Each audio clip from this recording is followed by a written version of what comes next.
Des violents affrontements entre les Wazalendo contre la coalition M23 AFCR-DF font rage à Kalungu dans les hauts plateaux du territoire d'Uvira.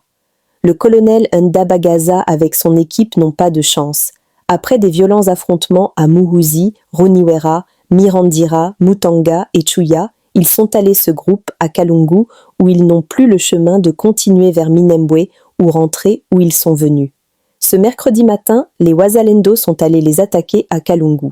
Dans toutes ces localités là où ils sont passés, ils ont été frappés sérieusement. Ils ont même abandonné les blessés et les bagages qu'ils portaient. Ils seront tous neutralisés, aucun survivant. Le chemin qui mène vers Minembwe est bloqué par les Wazalendo FDNB à Misa sur le pont Ruzizi de Haut-Plateau. Qu'est-ce qui se passe dans les hauts plateaux des fils et chers téléspectateurs d'Afro-Info de 143? Vous devez retenir que les rebelles du M23 et ses alliés continuent donc à attaquer les positions des patriotes Wazalendo. C'est ce qu'ils affirment en tout cas dans leurs déclarations. Et d'ailleurs, ils disent avoir donc avancé et avoir fait taire donc des armes, les menaces qui étaient donc de la part des rebelles du M23, les Twiranehoe de Tabara soutenus par l'armée rwandaise. Les Wazalendo disent avoir donc repoussé les attaques de ces alliés ou des rebelles du M23 et leurs alliés et se rapprocheraient de Mikenge, non loin de Minembwe, après avoir répondu à l'attaque des Twiranehoe de Tabara. Vous devez retenir que dans cette vidéo que vous êtes en train de regarder, ces jeunes disent avoir pris des armes pour libérer les localités occupées par les rebelles du M23 soutenus par l'armée rwandaise. Ils disent qu'après avoir libéré tout Mikenge, ils prendront la direction de Minembwe pour ôter les armes. Et d'ailleurs, je vais vous laisser suivre ces jeunes garçons qui continuent donc à se battre contre la coalition M23 et donc Twiranehoe de Tabara soutenue par l'armée rwandaise dans les hauts plateaux des Fizi. Ils se sont exprimés en Kiswahili, l'une des 4 langues nationales de la République démocratique du Congo.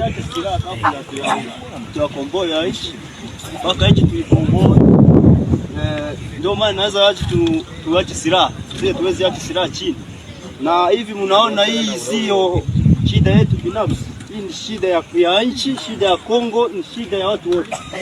Ndio maana sisi tunaona tunashika silaha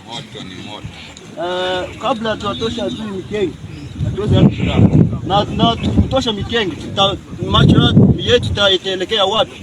Minembwe. Macho yetu itaelekea wapi? Minembwe.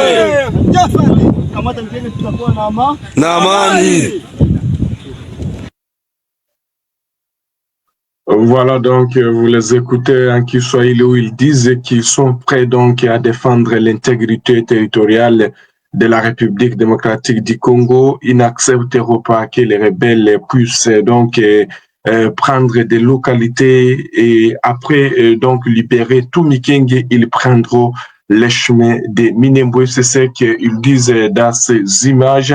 Vous devez retenir que ces derniers temps, les combats se poursuivent et la coalition M23 RDF multiplie donc ses attaques sur les positions des forces armées de la République démocratique du Congo. Et d'ailleurs, hier, les forces armées de la RDC ont accusé les rebelles du M23 d'avoir donc lancé les offensives sur ces positions. Donc, il y a plus tard, les mêmes rebelles aussi ont accusé les FARDC d'avoir lancé les attaques sur les positions. Les deux cas s'accusent toujours, alors que les négociations doivent reprendre toujours, peut-être dans cette semaine.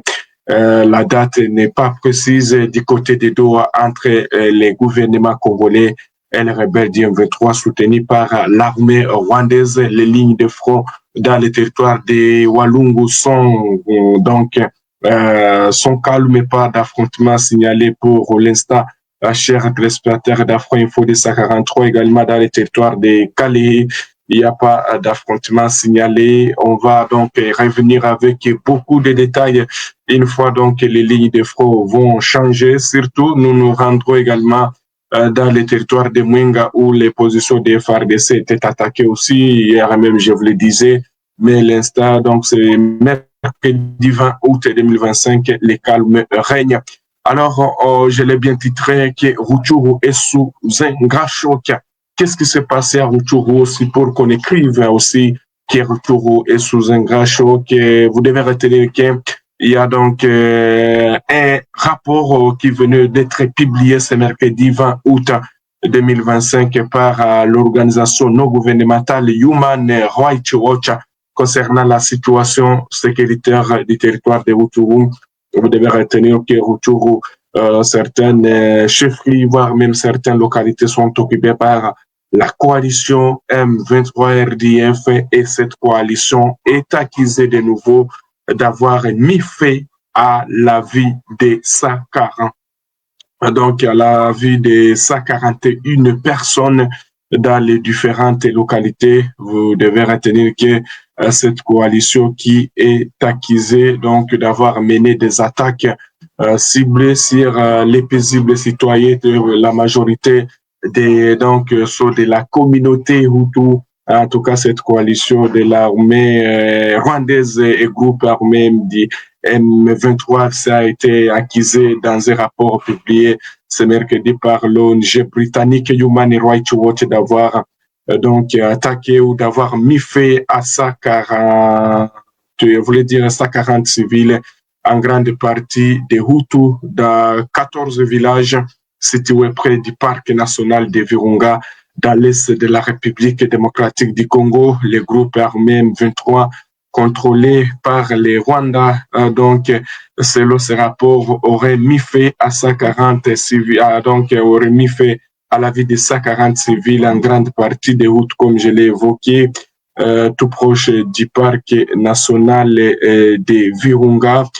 A-t-on lu dans ce communiqué des rapports crédibles indiquent que le nombre de personnes qui auraient donc perdu leur vie dans ce territoire de Rutshuru depuis juillet pourrait dépasser 300, ce qui constitue l'une des pires atrocités commises par ces groupes rebelles depuis sa résurgence à la fin 2021, indiquait la source précisa qu'entre la mi-juillet et la mi-août, Human Rights Watch a interrogé 36 personnes par téléphone, dont 25 témoins, ainsi que des militaires locaux, des travailleurs médicaux, des militaires, du personnel des Nations Unies et d'autres sources informées. Human Rights Watch a analysé des vidéos et photographiées pertinentes, consulté des médecins légistes et corroboré les récits en utilisant des cartes, des images satellitaires. Vous devez retenir que le Human Rights Watch appelle donc la communauté internationale à réagir face à ce que les peuples congolais sont en train de traverser dans la partie orientale de la République démocratique du Congo. Vous devez retenir que ces derniers temps, des rapports, voire même des rapports des experts des Nations Unies qui pointent toujours les rebelles du M23 et leurs alliés rwandais de commettre plusieurs exactions sur les civils dans les zones qu'ils contrôlent, alors que dans les territoires voisins de Walikale, la situation sécuritaire dans le groupement de Walu-Ayungu plonge la population dans une psychose totale, et surtout les affrontements armés suite aux attaques perpétrées des rebelles du M23 et leurs alliés contre les positions de Wazalendo près de Kaliki provoquent des mouvements de la population dans la zone.